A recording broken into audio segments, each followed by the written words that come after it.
taste is... You can say music. It doesn't translate very well to a podcast if you do some inverted commas. Well, you're on live, so you can invert music. Where did this style come from initially? I don't know. Well, I used to do well, because I can't really sing that well, I had to write poems and things and try and be funny that way, and that was working, but not as well. But for some reason, when people, there's this natural idea that when you get up with the guitar that you're going to do something quite serious and ropey, and when I started getting up and going people were just sort of laughing, and it kind of came from there. I don't know. A lot of punk, if I'm honest, as well. So a lot of comedic music. Yeah, punk and comedy music and that kind of stuff. How long have you been doing this for then? About a year and a half, 2 years.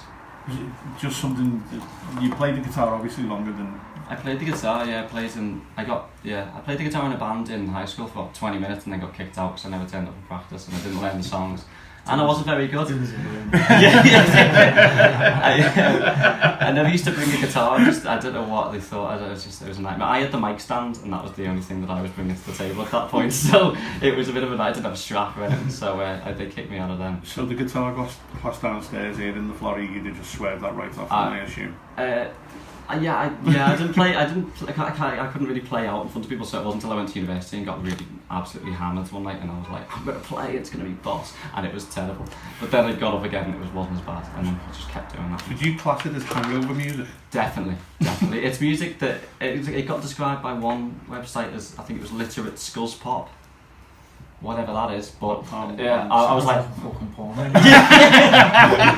Some of them get very close to it, some of them get very close to it, so I could probably work in that demographic. There's a grey area between porn and music, and I'm right in that grey area. And we've just gone 18 plus. So Ian with his beat machine when he puts this to the family friendly one for Florrie Radio. He's got his work cut out. As long as we don't have to do it for families. No, we hadn't seen. We sound. No, we're all good. We do. Very easy to edit and quite difficult to get into. Ian, sorry, dude. No, help yourself on this one. We're fine. No. What it is, the part of the agreement. If you've got to edit this, I'm gonna. No, we.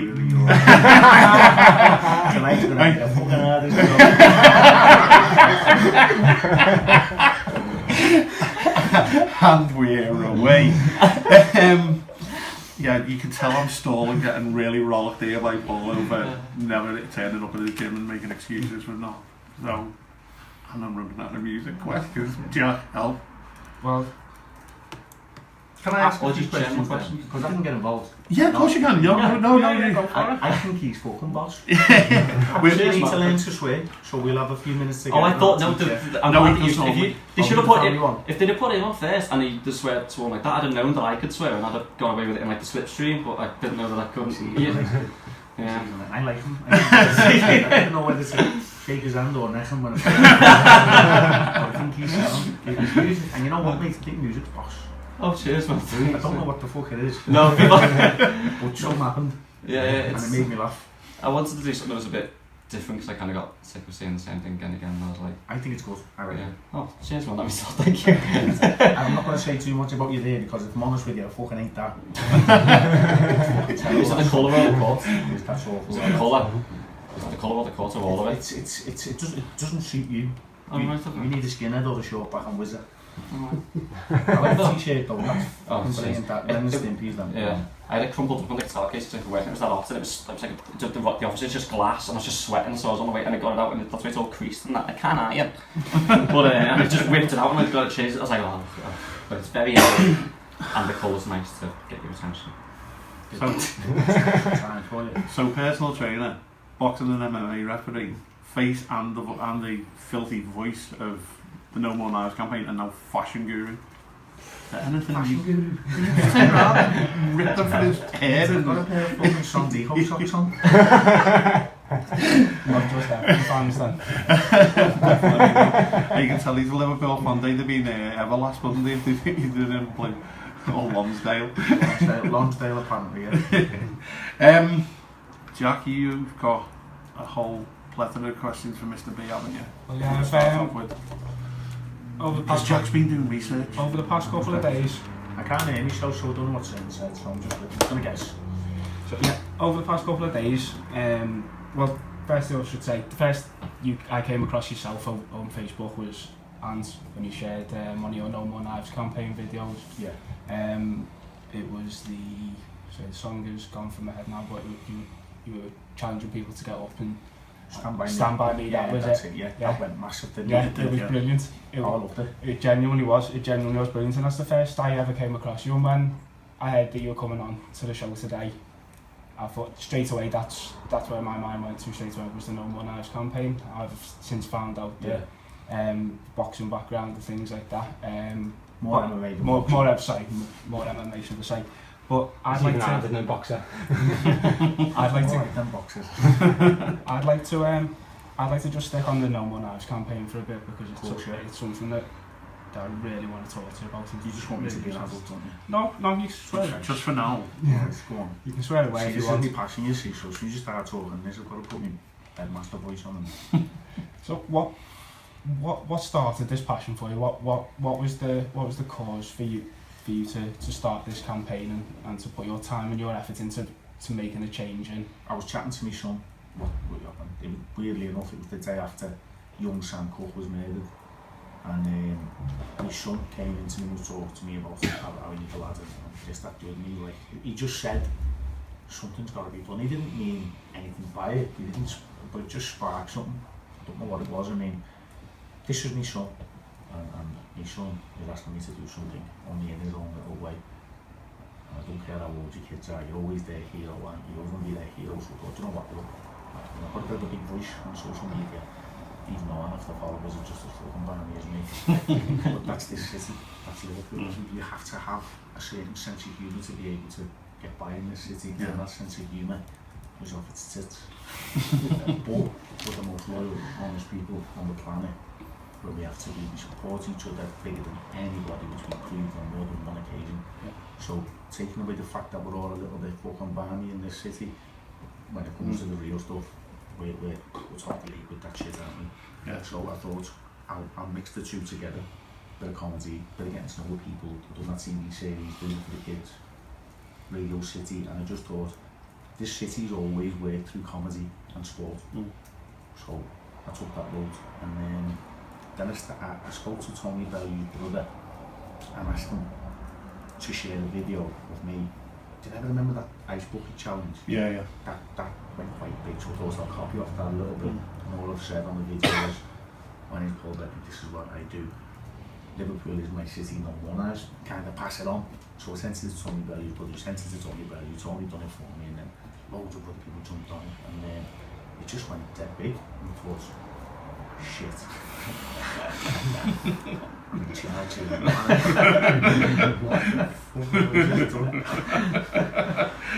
can't even look after myself. But I thought, no, I have a duty, you know, for my own children, for everybody else's children, for anybody that I've ever met, all my friends, all the people I love, and I've got a lot of them, and despite the fact that I am a bit of a piss taker, and I love this city, and I love everybody who's around me at the minute, you know, and I've got a really good vibe going on, so everything's brilliant, and it's all just fitting into place. I've got to mention the board. I'm going to say Lauren, her name's Laura, but she gets pissed off because I call her Lauren, so I'm going to stick with Lauren. So there's Lindsay, Jill, Lauren, Alan Cook, their son's parents, and we've got the strongest board in the city, and we're making small steps, and it's not something that's going to change overnight, is it? But there you go, it is what it is, and we're still pushing forward, doing what we can. There's other campaigns as well in the city. There's other people doing different campaigns, and they should be proud of themselves as well. Everybody's doing their own little push. I've seen another my younger brother brought to my attention when I mentioned again we were planning on getting you on was there's one to do with site. A load of young lads are getting everyone together and site. That's it, Liverpool. Yeah. He's a good lad. He's a good kid. Yeah. He started something decent because he's got the young kids off the street all doing something, so fair play to him. There's another one as well, ran by Alan Walsh.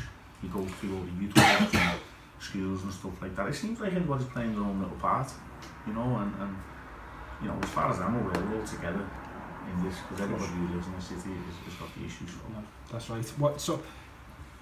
So as a leading on from that is, why do you think more and more young people these days are starting to carry knives and other weapons around with them. Do you think there's been an influence on maybe like culture in terms of movies, films, games, certain music that's put out there? It sort of glamorises the... I think it's like everything. Look, you know, in the years that have gone by, if you have a look at the way evolution's kicked in, we've moved forward from certain parts of criminality, haven't we? You remember the 90s, we had the drone era, and the 80s. This is, unfortunately, this is knives. We'll grow out of it. Let's just hope it doesn't get no worse. You know, obviously, these kids, you have to listen to them as well. You know, there's no point just writing them off and saying, oh, he's a fuck up. You can't just do that. You know, because I was once a dickhead myself. So I'm always going to be open-hearted for change. And some of these kids are not as bad, and no one's born evil, but they're brought up in a society that's accepting stuff like this at the minute. And the sooner we all don't accept it no more, I think parents need to come down on the kids a little bit more as well. Parents seem to want to be the kid's best friend. That's just, for me, you know, obviously, you know, we love our kids, but discipline matters a lot, do you know what I mean? So I just think the way the world's gone now, because it's such a bad place, they're forgiving people easy. And it's easier to just forgive and forget, do you know what I mean? But we need a little bit of a stricter regime. No, I do agree.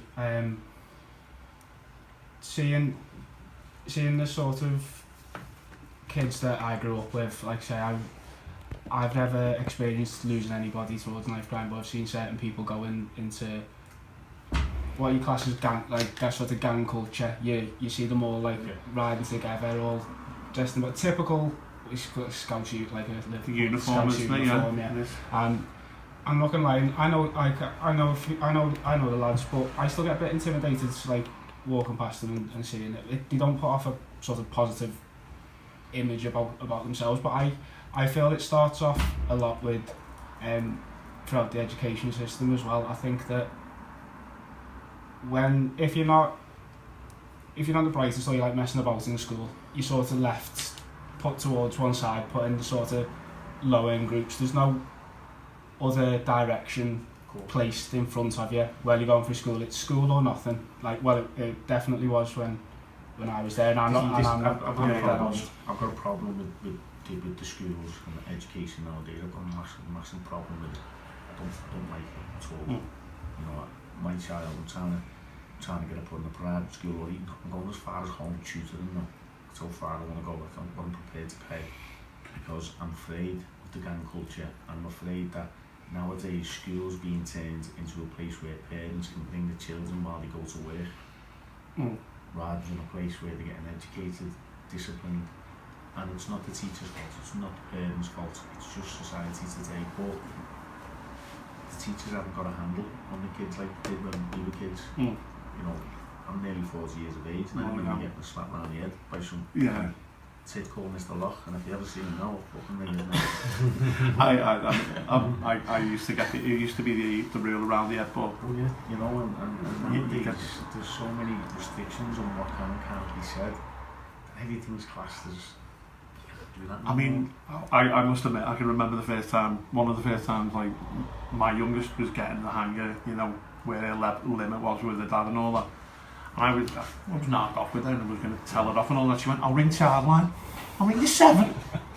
But I get where you're coming from, because when we were kids, you know, school was basically an extension of the family, you know, but you learn to be streetwise as well in school. So if you were going to go down that homeschooling route, do you feel then for your lad that you might they may miss out on that aspect? My lad's 18, so if you want to give him more education, you fucking have the bollocks there, mate. No, but we'll let Paddy do that, you know what I mean? No, that's what Paddy's for. My daughter, I'm thinking about giving my daughter and talk with their mum over it. And I understand that, I do, get it, but I'm more afraid, you know, I'm afraid of hurting him bad because of, you know, it's I don't know, maybe doing something that'll break my heart. I love my little girl, do you know what I mean? Yeah. When your little girl hurts, you hurt. Well, me and John have got daughters as well, so we know. It's a different type of hurt, isn't it? Yes, but you just can't fix it. No, definitely not. You can buy a pair of Louboutins, can't you, for your daughter? I need to get a pair first, don't I? Do you need to get out of your Louboutins first? Don't do them in size 12, do they? But no, she will. She would be affected, of course. She would understand that, and these are the pros and cons to it, isn't it? So, it's. I don't know. It's a different. It's a hard place we're living in now. It's a very hard place. While we're on it, just chip my 10 bobs worth in as well, Paul. Obviously, the campaign is running. You're saying schools is a big issue. Now, obviously, we've all got kids. With us three, we're discussing, we've got kids who are going through. And I'm finding now that kids going into school, the people in prisons are looked after better than the kids in school. You know what I mean? In certain prisons, these are getting rewards and prizes. So when they're going away, they've just gone in for, it could be stabbing a kid, pulling a knife out on somebody, robbing a shop. They go away and they get rewards. You know what I mean? So back onto the system of school and prisons. For me, there's no disparity between the two, because each of them are just as bad as each other. No, you know? Understand. It's difficult as well, because I actually work in Walton Prison at the minute with Tim Morris and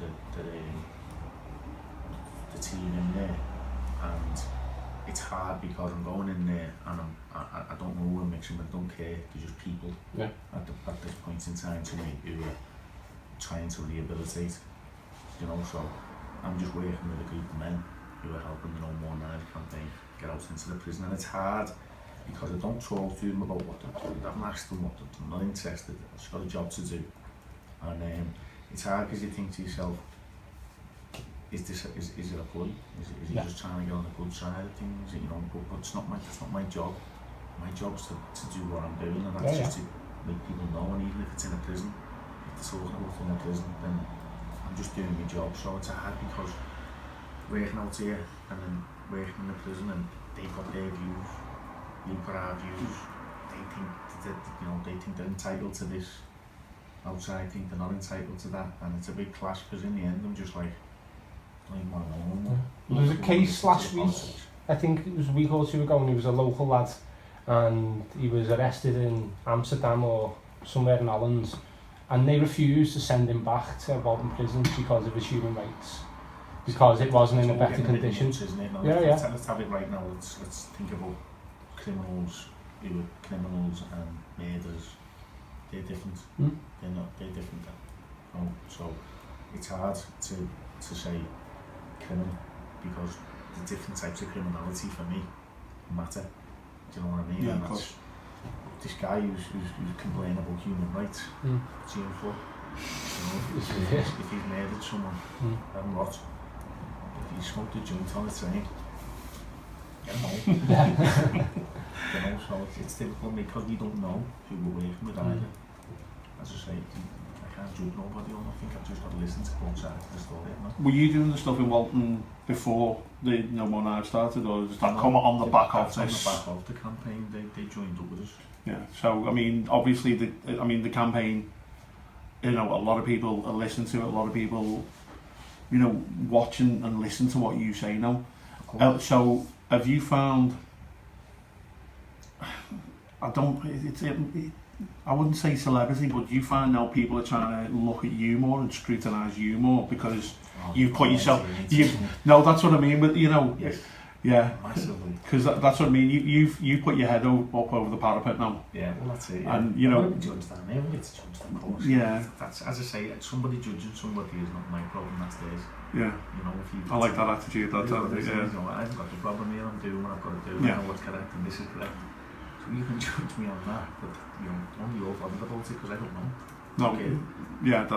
That's funny enough. You took me follow-up question because I was going to. Right. I'm not the type of lad who cares about asking. Otherwise, I wouldn't be who I am. No. That, again, you kind of took me follow-up questions away from me because that, obviously you've got a family and things like that. So yeah, I know from what you've said, they're protected because you're taking all the flack and people trying to look for something about you and you're just not bothered. So that must annoy them more that you're like, yeah, I don't care. Of course, I hear a lot of people which I disagree with a lot because if this works, then we're not. I mean, I hear a lot of people say things like, the leopard never changes the spots. If that's true, we've got no faith, have we, for nothing ever again. It's not why have we got rehabilitation plans, why have we got one person breaking the law and then winning a fucking gold medal, do you know what I mean? Stuff like that, so, without that, how can you live by that? You know, without that we've got no faith, have we? We can't put faith in nobody to fix themselves. Well, that was one of the questions I'd actually I wrote down for you. They sort of led on to there regarding committing a crime and then going on to achieve something further down the line, be it in sport, be it in music, be it in film, be it in TV, something like that. So do you think then the lack of facilities that are available, not just in Liverpool, but this is a situation that's affecting a lot of the country as well, knife crime, that there isn't maybe enough well-funded facilities for these people to go and maybe find a passion that will ignite something in them, like I say, whether it be boxing, whether it be mixed martial arts, whether it be football, something like that. There just needs to be something that is... Yeah, I believe in sport, don't I? You know, yeah. I love the sport, I believe in sport, and Terry Matthews said not too long ago that if you put a boxing club at the end of every council estate, the world will be a different place. And I kind of agree with him, do you know what I mean? I think, of course, yeah, because obviously, again, going back to the older city are the fighters, aren't they? So if they're not fighting on the street, fighting in the ring, if they've got a chance of making it, they can afford it. But imagine the funds were paid for, imagine the council. But what if it was free? Because if something's free, everybody wants to have a go. What if they find out? What if 25% of them find out the good? A lot of things that stop people is finance, of course, because we're still a poverty-stricken city. You know, apart from most of the girls who go out on a Saturday night, £1,000 dresses that they wear lunch, and then get a fucking cob on if the fella hasn't got a new one next week. Yeah. We'll talk about that later.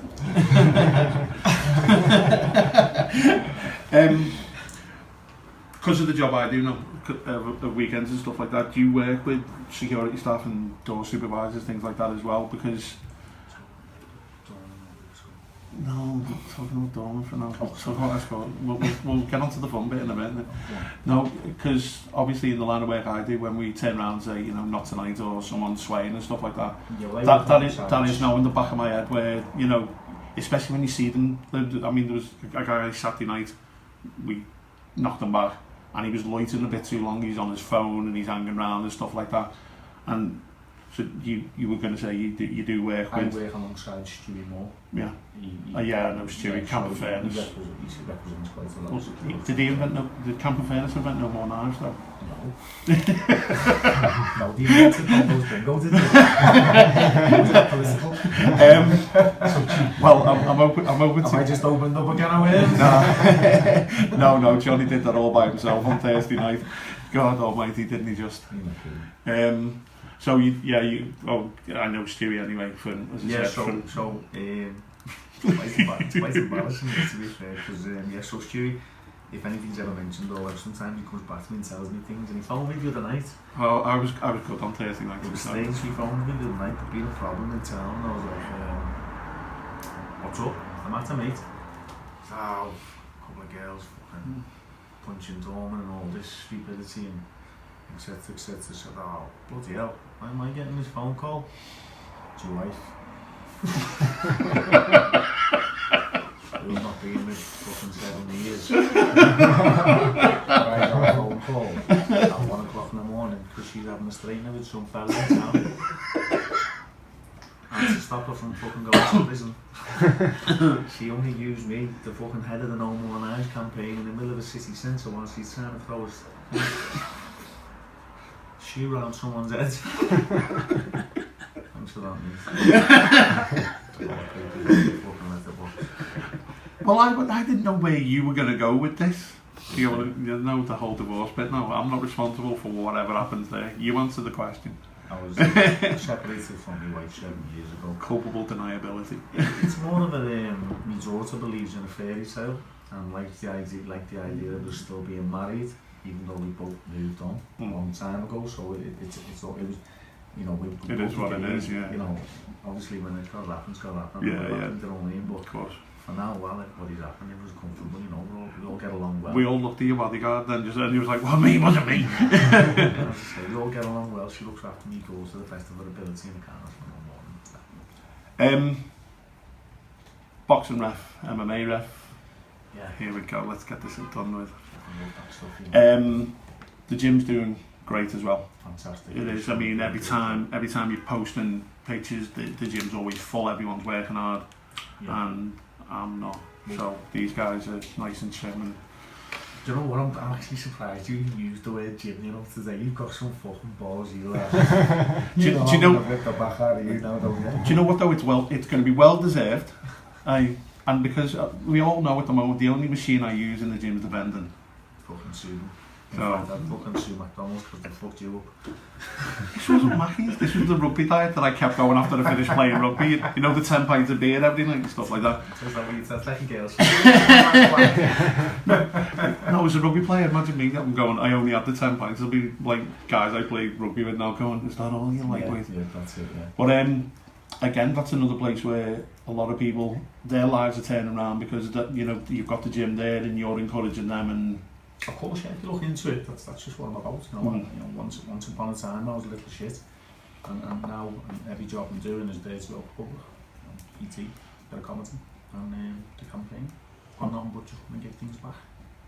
The videos are brilliant. I've got to say, the honeymoon period one. I was.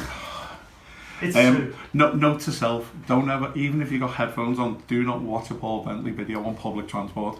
Look, nobody else has got the bottles, so I admit that when you go down on your bed, sometimes it's bottles. This is. I admit it. Stuff like that happens. These are all just souffle. Yeah, I won't even like. Wearing his jean shorts. No. I was going to. Where does this come from? Is it just? I don't know. I've got it. Do you know what it is? It's reality. It's life. It's real. Yeah. Everything that's said is real. And I study the public. I watch people. I listen to me mates when you tell me about the relationships. I watch TV and I do listen. They just don't get it until I put them on top of everything and they realise, oh my God, how the fuck does he know I had Kate Bush sitting there scratching his dick in the box thinking of my own tune. So shit like that comes out.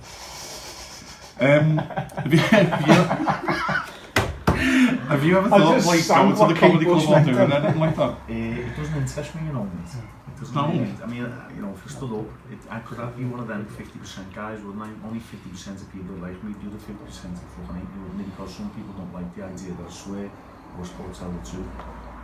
Is that how you see yourself as like Marmite? I wouldn't use fucking saying Marmite. What is it we do in food? I'm starving, man. Listen, I'm not being funny. I still eat every 3 hours. It's just a take-away. Yeah, I do because, you know, as I say, I don't know, like, as it stands, no one's ever said anything bad. I mean, there's been a few complaints because of the language and the way it comes out and that, but I know that everybody on the planet who's been in a relationship or has lived. Can you wear that ice cream, man? Yeah, that's my rider for the show. Hey, the whole show is about to end there. Mate, that's my rider for the show. He waits outside for me. Do you know what? Funny you should say that because you know where the ice cream garage is? It's opposite Camper Furnace. Yes. So if we're on an early shift and they pull up, yeah, and I'm not going to lie, they go, do you want a freebie? Yeah, damn right. My favourite flavour ice cream's free. Your favourite flavour ice cream's fucking any. Is this you trying to shame me to get up to your gym? No, I think you've already shamed yourself. You woke up, you've got a mirror. No, I don't. You don't fit in it, that's right. Now look, I spoke to you about the gym because I was trying to help you. No. Funny enough, there is a little boxing gym down this side. I've seen more meat on a Wayne's lip. I've had bigger shits than you. I mean, you were saying about boxing gyms. It's down the far end of Bedford Road there. Robbie Tate's gym's still going from the it's the Iron Bridge gym. No, Golden Gloves was up at the old services. Robbie Tate, yeah. No, well he didn't. He was still alive when I walked in the gym this afternoon to say I'm coming back in. Oh yeah. Breaking news. No, he was still sat there. Is there not a Tate that's passed away who was a boxer? It might be one of his family members, but it definitely wasn't Robbie because he was there and alive early on. Don't go knock. He was alright down there earlier on, so you've already shamed me into going back anyway because he was like, were you coming back earlier? I think he's all should come because these three are like the fucking in-betweeners, and when he was saying before he felt intimidated by gangs, mate, you've got a ginger beard and ginger hair. I feel intimidated by the fucking public. I'm intimidated by the next hour woman who walk past it, walk off your ginger tits. Gotta embrace it, don't you? You do. I mean, to be fair, there's guys and girls who go to the gym who've got figures like me, to be honest, and when you watch them videos, you can hear you in the background encouraging them, and and at the end of the videos, it's always... the type of people who love the people who see a challenge and just go at it. They don't think about it, they don't care about it, they just think, look, I've done enough now, I know where I'm at, I've got to just walk into this fucking brick wall. And they do it, and you see when they're training as well, you see the pain, you see the fear when you walk in, because they're not used to this environment, which is why I like to play at the workplace. Just have the look in the smile type of thing. I used to be like that with a 20-inch Otto's pizza, to be honest. That was a challenge. A 20-inch Otto's pizza, that used to be a challenge for me. But I'm sitting here thinking that brick wall talk would have made you go to the gym, and you're sitting there thinking about fucking pizzas, mate. You're like a burger from a fucking heart attack, and you're talking about fucking 13 pizzas. It's not helping you. So I'm just going to have to get down to your gaff and let you work me till I throw up. You're never going to see your dick again. That's been declared legally dead for about 10 years. You're on the floor, you know. No, as long as I hear that splash when I go for a pee, I'm laughing, you get what I mean? I'm about to stone away from sitting down, like, but to make sure. But where is the gym for people who are watching this? So called Dedicated Fitness, it's owned by my mate Sean Wright, who's a fucking fantastic man, he's doing great at the minute, and it's in Highton, and I'm honestly probably should know more than that. Wilson, no, it's not. Yeah, is it Wilson Road? It's on Wilson Road. I'm not going to say the postcode. Well, that's fine. Sorry, boss. Shit is advertisement, ever that one. That'll probably do the trick. We'll find links and stick them down below on the video once it's all done and dusted. Has anyone got any more questions? Should we talk about them 3 kids outside who knock and fuck out of each other with sticks and they're not playing fucking Star Wars? There's 3 kids outside with Ketwigs all swatting each other with sticks. Now, is there going to be a Ketwig siege here, mate? Because I'm not messing, you know. No, well, you'll be alright. You just walk behind me, they won't see you.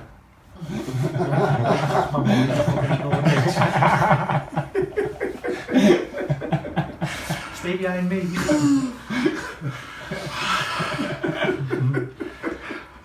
That's what you forget for booking them. And you see, I thought, we'll get this out the way.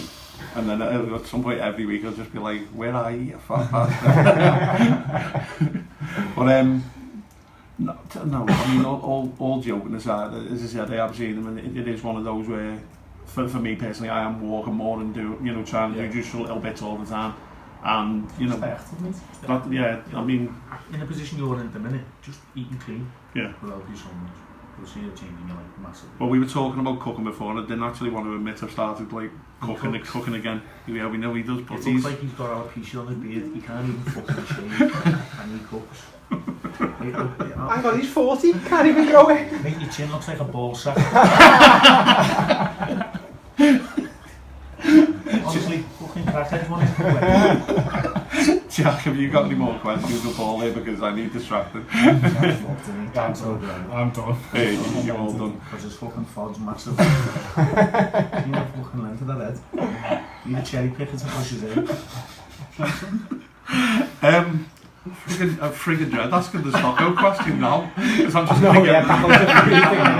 well, no, we can't leave the Stocko. Just so you know, I used to do a podcast years ago with a few of my mates, and the very first show we ever did, one of the lads, Stocko, asked the final question of the night. Okay. So we're going to close it out, and I'm going to get killed for this, aren't I? What does Paul Bentley like on his pizza? I can't even look you in the eye when I ask the question. What the fuck is going on here? That's the last question. What are you going to go on? I'll wank over my flavour pizza. Depends what you say. Depends what you say. No, that's a traditional question we've always asked. Do you know what, mate? You could have excited that up. You could have asked me about virginity. You could have asked me if I've got a fucking tattoo on my ass. But all you asked me was, what flavour pizza? Well, to be honest with you, I dread to think what tattoo you may or may not have on your ass. You'd probably just drop your trousers to prove it either way. I'm fucking happy with it. And that'll be us cancelled. 2 shows in. But that's the shittest question I've been asked. Well, that's Stocko's question, not mine. Who's Stocko, by the way? Well, he's my best mate. Where does he know? He's probably sat at home. Stop out. Pull it together, you boring twat. You can go upstairs and read a book, you miserable shit. Somebody teach him how to ask a fucking question. But anyway, she's into matter. See, not even a fucking reply, that's how shit it was. Yeah, because that was his shit. Someone please help me out here, because I've been absolutely rinsed tonight. I was just going to ask about the comedy thing. You know, you said you wouldn't get up and do stand-up comedy because the 50-50 thing. Yeah. Do you never think it, because it's worth the punt? I understand that, I get it, because, you know, don't get me wrong, there's a lot of people who like to listen to, you know, and I think the best comedy is real life.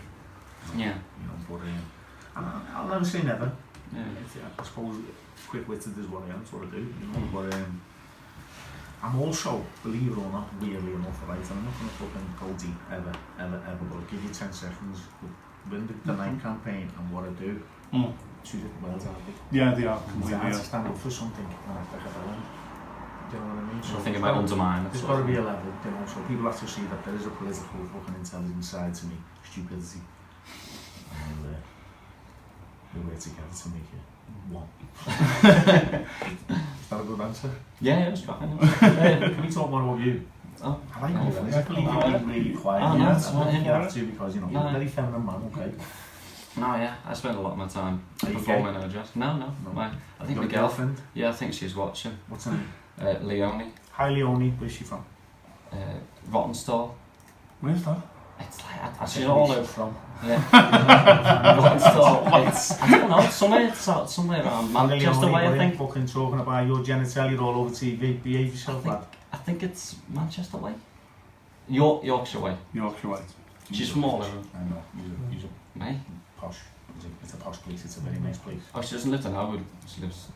She lived in Dingle and then moved up to Clarke way. Can we hire you to sing songs? Yeah. Oh, I should be plugging myself up, please. I can't emphasise to you, literally, I am dying out there. You know, like, you'd be good on our show. You reckon? I do, because he's funny. Yeah. Comedy. There you go, there's 2 acts for the next stand-up. Stand up for No More Knives featuring News 2. There you go, first 2. That's it. I can put him on our show in August. Oh, that'd be great. Oh, definitely. Yeah, he's good, isn't he? Brilliant. Oh, cheers, man. That gig that I did for you at the period was one of the weirdest experiences of my entire life. That I didn't realise there was going to be kids everywhere in that. And then there was like them kids walking around. And then that fella said to me at the end, he went, I really like your stuff. And I was turning and he kind of poked me really weird. It was quite an invasion. Like just there, and so I just turned and went and just spat a whole pint of like Asahi, and it was like a £5 for a pint down there. And he licked it off his face. What's happened to me, this is not too long ago, I was walking down by where the old fire one was. Yeah. And this van, like, of like young girls, when I say young girls, so 10 or 11, started shouting up the window, oh my god, it's Paul Bentley off the top of the air. Why the fuck are you listening to that? How the fuck is that happening? Well, we had it. Do we know all of it all? Well, we had it for the thing. It wasn't the value fight at Goodison. We were just walking along, man, our business. Next thing, someone goes, "There's House of Scouse," and I just stopped. And little shit, I was scoring here, ran faster than Usain Bolt and left me to deal with it. He was like, "I'm not dealing with this." So when we sit down, we get there. How we managed to get in the press, well, we blagged it anyway, so we hustled that one. And then we got told we were sitting in the wrong row, so we thought, we're going to have to move back. And he went, no, you're meant to be a row further forward. He spent half the night. We found out that there was a certain journalist we won't name or mention the paper. He spent the whole night kicking the power off his laptop, unplugging it, smashing his elbows in the air, everything. Elbows, knees in the back, elbow, and every time we got up, Scott was like bang, little elbow in the back of the head. He ended up moving us in his seat. Was it the Echo? Oh, well, let's not talk about the student newsletter. I've been blocked by them on Twitter. It's the worst one possible. Yeah. What for? Yeah. Because I keep calling them the student newsletter. And no, what it was, I'm going to name it. When Amelia Bonner did a Kate Adie video, I think that was the final straw. You know, when she's walking down going, and I'm here in the streets of Madrid and Barcelona, and everyone's getting kettled in and they're being moved from the square. Amelia Bonner, Liverpool Echo News. And I was like, come on. They weren't getting kettled, they weren't getting water cannoned. They were being asked, move away from the square, you've thrown enough people in the fountain now, time to go back to your hotels. Water bottle. Sound fucking So yeah, I think they finally got sick of me calling the student newsletter. I like that. So you got blocked by a newspaper. That's fantastic. That's not, have we all been blocked by Aldo on here as well? I haven't. I'm actually. Nah. Oh, yeah. Weirdly enough, yeah. When I say friends, you know, we say hello. You're not going to get blocked by him, are you? I'm fucking bumming. I'm sorry, I couldn't speak to him. What's wrong with yous? Fucking Gary, Larry and Mo sitting there, touching each other over pizza and fucking getting excited because I fucking know somebody. Joe Anderson, what? Joe Anderson. Oh, no, he's my mate.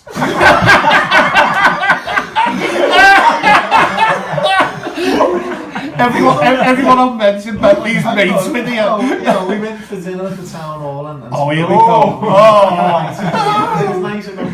So, I don't like his politics, their shit, but as a person, he went too bad. We went for dinner at the town hall with Mayor Joe Quimby. Did you get any silver light? Did you get the town hall silver out for you? No, do you know what? We just spoke about the 14 there.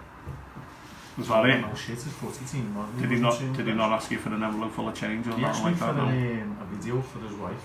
Yeah. A video for his wife? Yeah. What a personalised topic of the day video. Topic of the day video, I'm not going to talk about what I said. No, but that's... Oh God, now I so want to know. This is guerrilla journalism at its finest now, isn't it? It's not even investigative journalism, this is guerrilla journalism. Yeah, well, you'd be surprised how many people message you, asking for personal videos for stuff to give you information about certain... You do know there are websites where you can sell this kind of thing? I didn't say again, I'm not talking about sex, I just mean like... No, but surprisingly, you probably could flog private topic of the day videos. But it's funny because when somebody inboxes me and says, we do a small video and they'll give you this for them, and then they say, look, this is the information, and I just use it to take the piss. And that'll be literally shocked when it comes back. It's like, I literally have talked about this woman's family on a wedding day, getting fucking destroyed by a best man. We're keeping this show. And all she said was, will you fucking congratulate? Well, I just fucking consummated myself.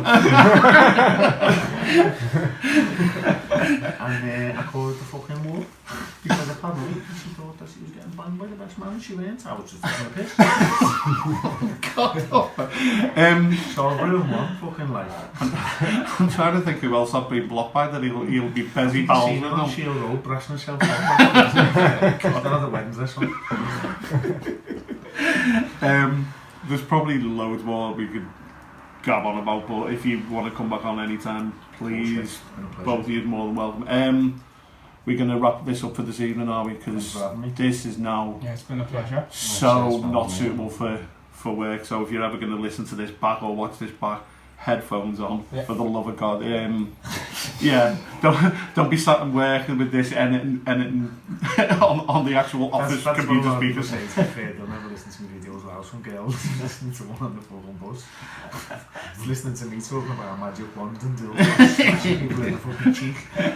Walking in window, you just walked up the batch.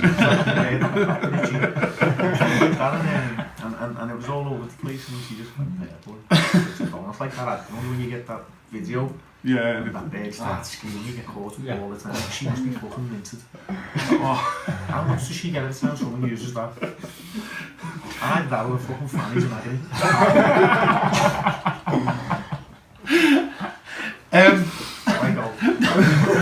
Mate, if this building wasn't shutting at 9 o'clock, we could probably go on this all night. But without doubt, we're going to have these both back on again. I want to thank everyone who tuned in last week. Everyone who's going to tune in over this week. You've been fantastic. For myself, for Foz, Jack as well. Jack, just kind of sat in the background laughing his head off. Thanks again to Paddy Clarke. Thanks again to Paul Bentley. And as always, we'll catch you down the road. Take care. Good night. House of Scouse. House of Scouse. House of Scouse Television. House of Scouse Television.